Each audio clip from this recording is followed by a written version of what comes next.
The other narrative in the program is directly related to Juarez's sister, who was killed by a cop, and the ongoing impact of this tragedy in her life. Lucy Chen discovers that a true crime podcast has taken up the case, prompting Juarez to immediately confront the host, Heather. Carla, Juarez's mother, sits for an interview when she arrives. Juarez and Heather have a few interactions in Mad About Murder, which serves as a vehicle for the episode's harsh indictment of those who use tragedy to entertain. This is not a story. The murder of my sister is not a source of enjoyment for me. For people like you, who profit off the suffering of others, shame on you, Celina tells podcast host Heather. Of course, The Rookie has its true crime tradition, which will resume in episode 15.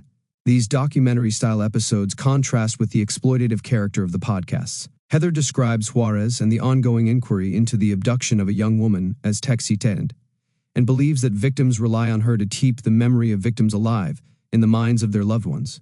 Heather and her podcast, in contrast to the documentary episodes, are not funny. While confronting Heather, Juarez and Chen meet a woman named Taylor who is hunting for her missing sister, Aria. The two officers take on the case and save her from a deranged woman named Greta. She kidnapped Aria to have her baby. Despite Chen's dramatic break through a window to save the baby, Juarez was the hero here. She saved another sister from the same kind of loss she experienced. Chavez gave an outstanding performance throughout, particularly in the poignant scene in which Juarez weeps as she watches Taylor and Aria reconnect. Season 7 saw The Rookie return to form in more ways than one. With the addition of Penn and the now-fired Seth Ridley, the show returned to its focus on teaching street cops. However, episodes like Mad About Murder were unusual in the prior 2 seasons, which centered on more traditional procedural-style crimes. The different hunts for hitmen and Aria's tales did not cross, but they were both significant to the episode's cheeky title. It feels like the type of storytelling that only this series can provide. The episode title parodies the terrible taste of catchphrase-heavy true crime podcasts.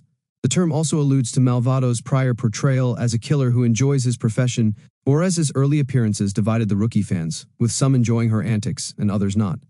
Her search for Aria not only adds to the character's sorrow, but it also enhances her bond with Chen, whom she has become housemates with. The street-level focus highlights Nolan's excellent training and her development as a cop and character. The personal stakes make it even more satisfying when she saves Aria's life. It provides a chance for the series to criticize murder podcasts for trivializing tragedy and exploiting their subjects' relatives. Meanwhile, in other procedurals, nameless background cops usually undertake the detective work for the heroes. The case of a professional killer seeking other paid killers only succeeds because of its street-level concentration. It makes what Nolan, Lopez, and Tim Bradford do in the episode more interesting. Because the plot is so much more active, Malvado's involvement as the perpetrator becomes less convenient for the TV show. It also prevents comic relief from establishing an uneven tone. Thank you for watching.